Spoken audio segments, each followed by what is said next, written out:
We have less than 24 hours to go until the coronation of Mark Carney, and the polling data is not looking good. So how did we get here?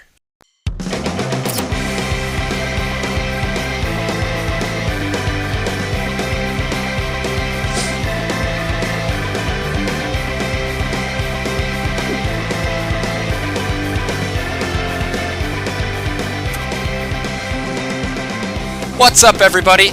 Welcome back to Johnny Says So, episode 12. Which way, Pierre Poilievre? That is the question I want to ask tonight as we get ever so close to the coronation of Mark Carney, and Pierre Poilievre is slipping in the polls. He still has a slight lead over the Liberal Party and their soon-to-be unelected Prime Minister. So how did we get here? Before we get into the polling data, I want to show you a little clip of Patrick Bet-David absolutely roasting Pierre Poilievre on his show. So let's go check that out. Here's what's funny. Think about who, as a world leader, has a shittier resume than him and a worse approval rating. The fact that people are done with him. Mm-hmm. And even with that, Pierre Poilievre couldn't beat him. That's what's the sad part. Well, you know why it's not sad? Because every time we invited Pierre, arrogant, pompous team, the only podcast he ever did is Jordan Peterson. So let me get this straight. You saw Millet win because he went everywhere. You saw Bukele win, he went everywhere. You saw Trump win because he went everywhere. You saw Bobby win because he went everywhere. You saw Vivek become a superstar because he went everywhere. And you don't, you deserve losing. And you didn't win. And I said that to Canadians who love him. The candidate you adore and admire and love doesn't want to work. God forbid he has to cross the border and go talk to other borders to bring attention. God forbid, too much travel time. He's got to eat his apple. He's got to eat his apple because he's got to get his apple in his system. Go to New York, do a damn podcast outside of Jordan Peterson. Go do Joe Rogan's podcast. Now, this clip has been making the rounds, and I don't know, it's like the weird thing when Trump weighs in on Canadian politics. I don't know why he's talking about our election in the past tense, as if it already happened, and is he aware that Poilievre is not going to be running against Justin himself? I don't know, but what he said there about not doing more podcasts, I think is very valid. Now, Joe Rogan is the biggest podcast in the world, and it's absolutely crazy to me how Pierre Poilievre has not reached out to Joe yet and gone on his podcast. Because Joe Rogan would have him on in a heartbeat. Let me show you this, guys. This isn't the only time that Joe Rogan has shouted out Pierre Poilievre.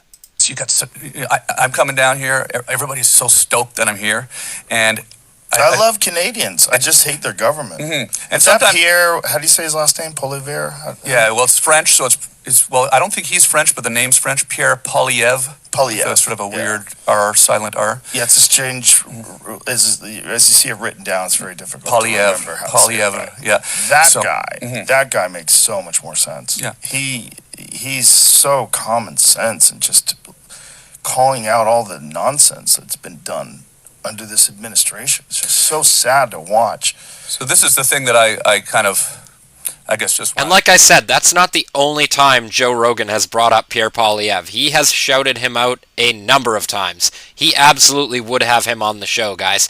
Anyway, let's get back to Patrick Bet-David. Some other podcast and talk to Lex. Go talk to whatever these other podcasts are. Go talk to Andrew Schultz down the street from you in New York. And you lost to Justin. You couldn't beat him. That's embarrassing. So that's the part also, Vinny, where the opposition is so arrogant and confident that they're going to win that they lose. How many clips did we see of Pierre going viral? A bunch.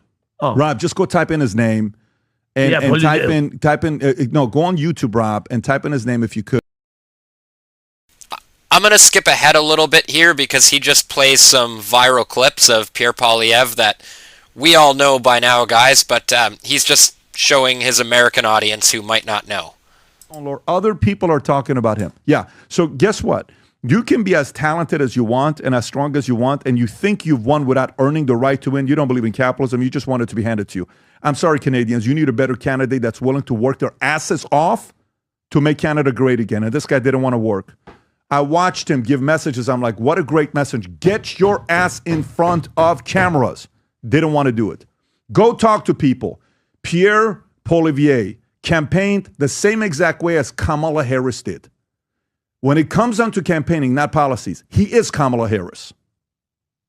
Pierre, your hero that you guys wanted, does not want to work. I hope Canadians see this and send it around and blast him and encourage him to go talk to the biggest podcast in Canada. He's not too good for podcasts in Canada. Now, I'm not suggesting with my 25 subscribers that he come on this show, but man, there is a plethora of great content creators in this country, like Northern Perspective, Moose on the Loose, Clyde Do Something, Marty Up North, and anybody else I might be forgetting. Like, some of these guys are putting up better numbers than CBC and CTV News' presence on the internet, and more people are tuning in, and more people believe them. I don't understand why he's not harnessing this, guys. This is such a good point. He's only talking to Jordan Peterson. Go talk to the people. You say you want to be a man of the people? Go be the man of the people. That's what Milei did. That's what others did. Locked up behind camera just talking to Jordan Peterson and mainstream type of people. This is 2025. A 78-year-old man did laps around you. And he went and took it from the other guys with all the games they played. You just want to sit there, play easy. Very disappointed. The reason why I'm disappointed is because I love the people of Canada. Mm-hmm. We have so many great friends in Canada. I have so many memories of going to Canada, going to Lake Louise, staying at the Chateau Fairmont Hotel in Lake Louise, or going to Banff, or going to... All right, you get the point here, guys. Patrick Bet-David really likes going to Banff, and Pierre Poilievre needs to do podcasts. But that is not all he needs to do, guys. I want to bring you right back to that polling data to really drive home where we are. Now look at this. We've seen all this past year, the Conservatives have just been absolutely dominating the Liberals.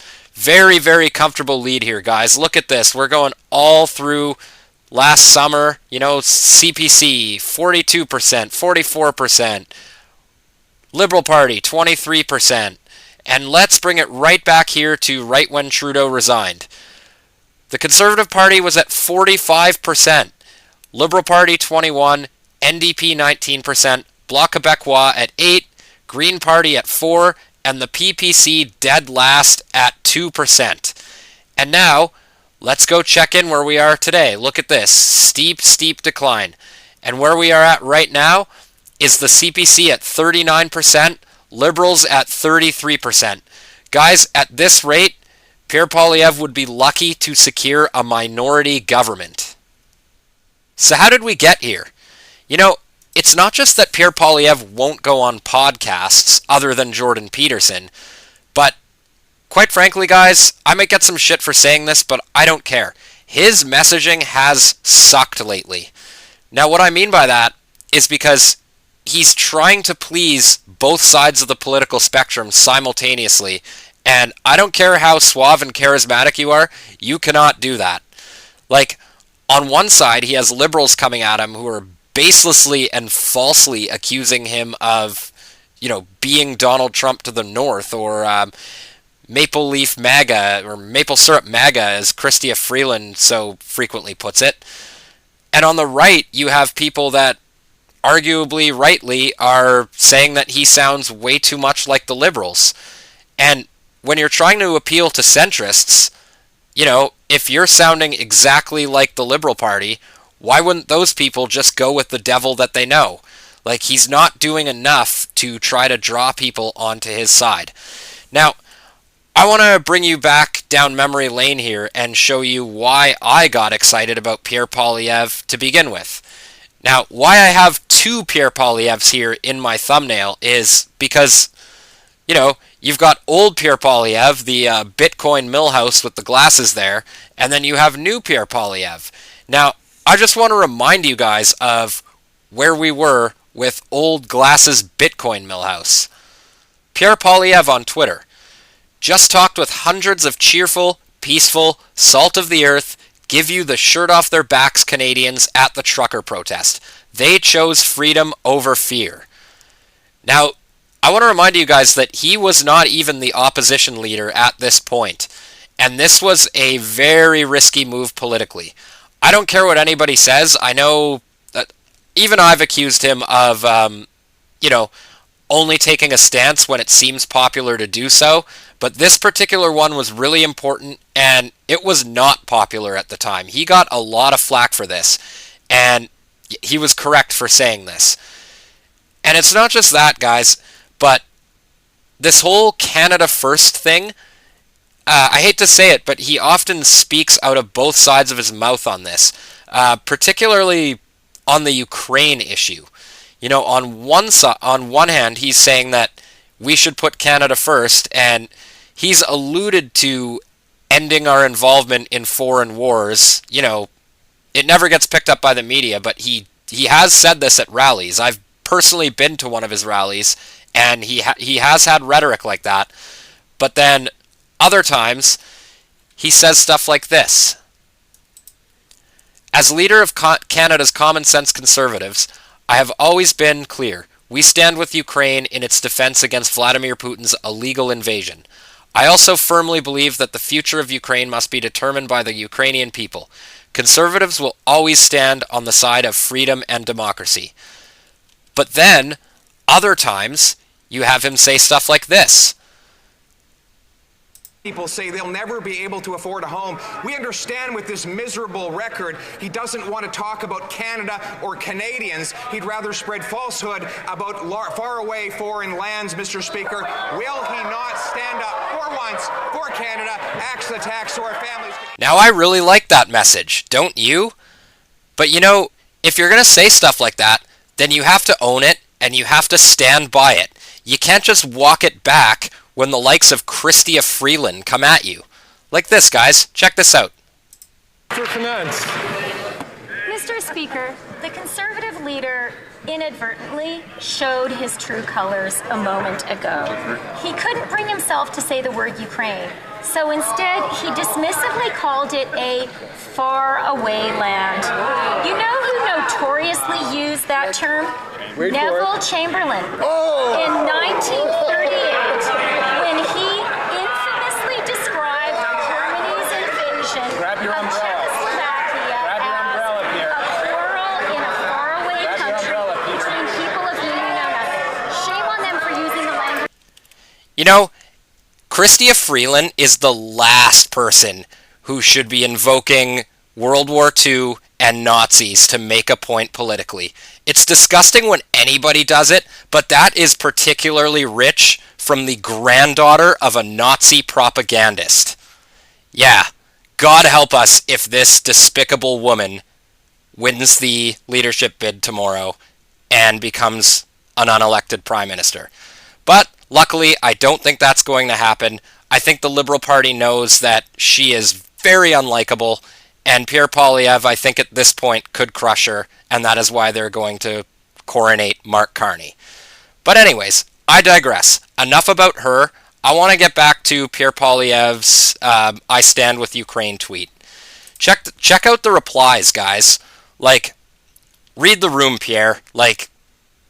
People want peace. They do not. Your base doesn't want anything to do with funding foreign wars. Look at this. Clyde Do Something. Shout out to him.